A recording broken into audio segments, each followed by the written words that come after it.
तो बेटा last part में मैंने आपको बताया रोमन काउंटिंग होती क्या है, ठीक है ना बेटा। तो अब हम रोमन काउंटिंग लिखते हैं। तो बेटा सबसे पहले मैं आपसे यही कहूँगी कि जो मैंने आपको बताया ना अल्फ़ाबेट्स कि कौन सा अल्फ़ाबेट किस नंबर के बराबर होता है, तो ये आप लोगों को याद होने चाहिए, ठीक है बेटा। क्योंकि अगर आपने ये याद कर लिए तो आप आराम से अपनी रोमन काउंटिंग लिख लेंगे, ठीक है। तो अब चलें हम अपनी रोमन काउंटिंग लिखते हैं। तो अब आप क्या करेंगे, सबसे पहले आज की डेट डालेंगे, क्लास वर्क मेंशन करेंगे, 3 कॉलम्स जनरेट करेंगे। फर्स्ट कॉलम अरबिक का, सेकंड रोमन का और थर्ड कैलकुलेशंस का, ठीक है बेटा। फिर अरबिक में हम अपनी काउंटिंग लिखना शुरू करेंगे। अब हम रोमन काउंटिंग कहाँ तक लिखेंगे, हम लिखेंगे 1 से लेके 20 तक, ठीक है बेटा। तो हम जो अरबिक का कॉलम हमारा बना है इसमें हम 1 से लेके 20 तक काउंटिंग लिखेंगे। फिर इसे हम रोमन में कैसे लिखते हैं हम यहाँ लिखेंगे। फिर उसकी कुछ कैलकुलेशंस होती हैं वो मैं आपको बताऊंगी, ठीक है, कि किस तरह रोमन का ये हमारा बना, ठीक है। अब हम लिखते हैं सबसे पहले 1। अब 1 रोमन में किस तरह लिखते हैं, तो बेटा मैंने आप लोगों को बताया था लास्ट पार्ट में कि रोमन का आई किसके बराबर है, 1 के। तो इट मीन्स कि अगर हमें अरबिक के 1 को रोमन में लिखना है तो हम क्या लिखेंगे, हम लिखेंगे आई, ठीक है बेटा।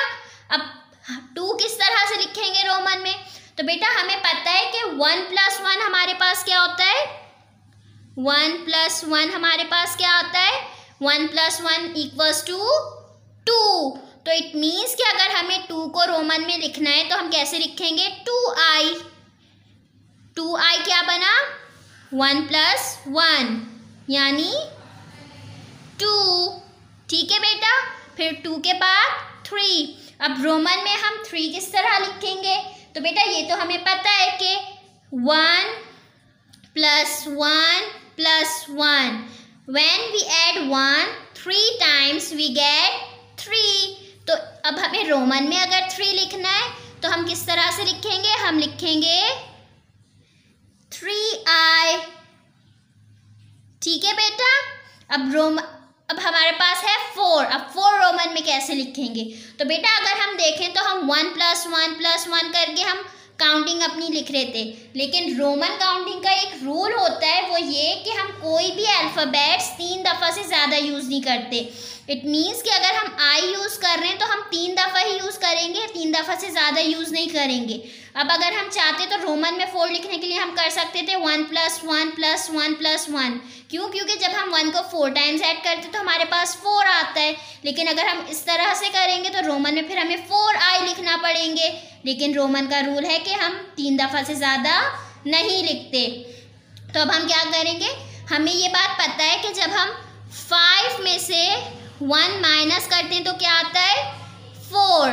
तो अब हम रोमन में किस तरह लिखेंगे, इस तरह से। अब हमने ये देखा था कि 5 किस तरह से लिखते हैं रोमन में, v की तरह।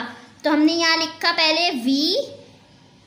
अब यहाँ हम क्या कर रहे हैं, 1 माइनस। तो बेटा रोमन का एक रूल ये भी है कि जब कोई नंबर या कोई चीज़ हम माइनस करते हैं तो वो हम पहले लिखते हैं, यहाँ इस अल्फ़ाबेट से, ठीक है ना, सबसे पहले। तो अब हम यहाँ 1 माइनस कर रहे हैं। अब 1 को क्या कहते हैं रोमन में, आई। तो हमने माइनस किया तो यहाँ हमने आई लगा दिया v से पहले, ठीक है बेटा। फिर इसके बाद तो ये हमारा क्या बन गया, 4। इसके बाद 5। रोमन में 5 कैसे लिखते हैं ये हमें पता है कि 5 किसके बराबर है, v के। तो हमने यहाँ लिखा डायरेक्टली v। तो ठीक है ना बेटा, आज हमने की 5 तक रोमन काउंटिंग। इंशाल्लाह नेक्स्ट क्लास में हम इसे आगे कंटिन्यू करेंगे। तो आज मैं अपना लेक्चर यहीं तक रखती हूँ। इंशाल्लाह नेक्स्ट लेक्चर में मुलाकात होगी। अपना बहुत सारा ख्याल रखिएगा। तब तक के लिए अल्लाह हाफिज़।